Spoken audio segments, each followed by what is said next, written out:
আপনি দেখবেন আলিপুরদুয়ারে এটা চোখে লাগবে যে একটা বেছে বেছে বিভিন্ন জায়গা বাদ দেওয়া হয়েছে। অভিযান করতে যাওয়া হচ্ছে, সামনে কোনো প্রভাবশালী ব্যক্তির ওইটুক জায়গা বাদ দেওয়া হয়েছে। ওখানে কোনো প্রভাবশালীর বিল্ডিং রয়েছে, ওখানে কোনো বড় লোক অনেক বড় ব্যবসায়ীর বিল্ডিং রয়েছে, সেই বিল্ডিং এ হাত দেওয়া হচ্ছে না।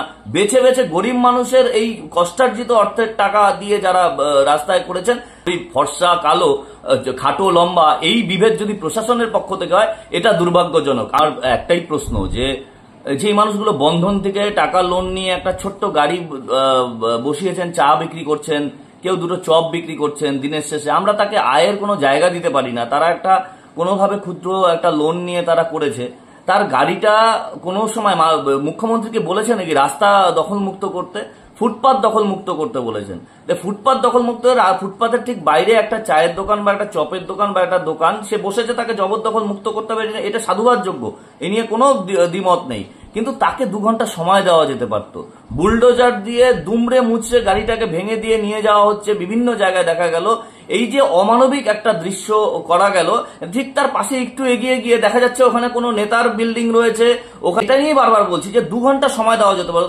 তারা এমনি ভয় পায়, প্রশাসন এসে বললে পরে 2 ঘন্টা ওরা খালি করতে, তার গাড়িটা না ভাঙা যেত। এখন তো মাননীয় মুখ্যমন্ত্রী 1 মাসের সময় দিয়েছে, প্রশাসন থেকে কি করবে? ওই গাড়িগুলো কি মেরামত করে দেওয়া হবে?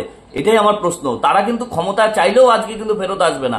আপনি দেখবেন আলিপুরদুয়ারে এটা চোখে লাগবে যে একটা বেছে বেছে বিভিন্ন জায়গা বাদ দেওয়া হয়েছে। অভিযান করতে যাওয়া হচ্ছে, সামনে কোনো প্রভাবশালীর ব্যক্তির ওইটুক জায়গা বাদ দেওয়া হয়েছে, আবার সামনে যাওয়া হচ্ছে, আবার ভাঙচুর করা হচ্ছে, আবার প্রভাবশালী ব্যক্তি সেখানে ভাঙচুর করা হচ্ছে।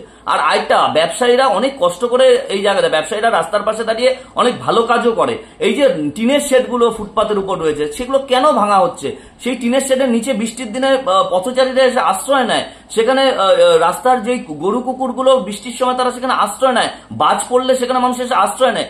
ব্যবসায়ীরা দোকান খুলে দিয়ে তো ভেতরে মানুষকে আশ্রয় দিতে পারে না, এই টিনের শেড গুলো খুলে না। টিনের শেড খোলা হচ্ছে তো পাকা শেড গুলো কেন রাখা হচ্ছে? তারা বড়লোক বলে? প্রশাসন বড়লোক গরিব, ফর্সা কালো খাটো লম্বা এই বিভেদ যদি প্রশাসনের পক্ষ থেকে হয় এটা দুর্ভাগ্যজনক। আমি সাথে সাথে আমি জেলার একর উচ্চ স্তরের আধিকারিকদের আমি অনুরোধ করেছিলাম, আমি দেখেছি তারা সংবেদনশীলতার সাথে দেখেছে এবং তারপরে আর এই ঘটনাগুলো ঘটেনি।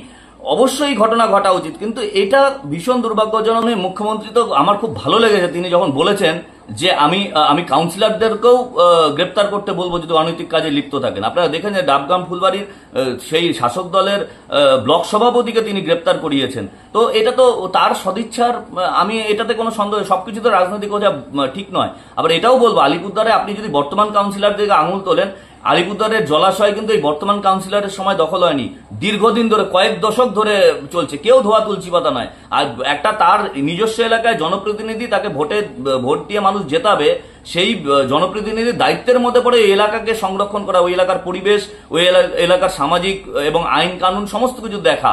সেখানে যদি কোনো জায়গায় ব্যাঘাত ঘটে, কটা কাউন্সিলর, জেলা শাসক বা পুলিশ সুপার বা কাউকে কমপ্লেন করেছে? আজকে থেকে না, আমি 30-50 বছর ধরে দেখবেন আলিপুরদুয়ারের জলাশয় কিন্তু একদিনে দখল হয়নি, আলিপুরদুয়ারের জলাশয় কয়েক দশক ধরে দখল হচ্ছে। তাই এখনকার পুরো বোর্ডের দিকে হয়তো কেউ কেউ আঙুল তুলছেন, আমি এভাবে ব্যাপারটা দেখছি না। এটা যুগে যুগে হয়ে আসছে, বিভিন্ন রাজনৈতিক দলের কাউন্সিলর এর সাথে যুক্ত এবং তারা এই দায় এড়াতে পারেন না।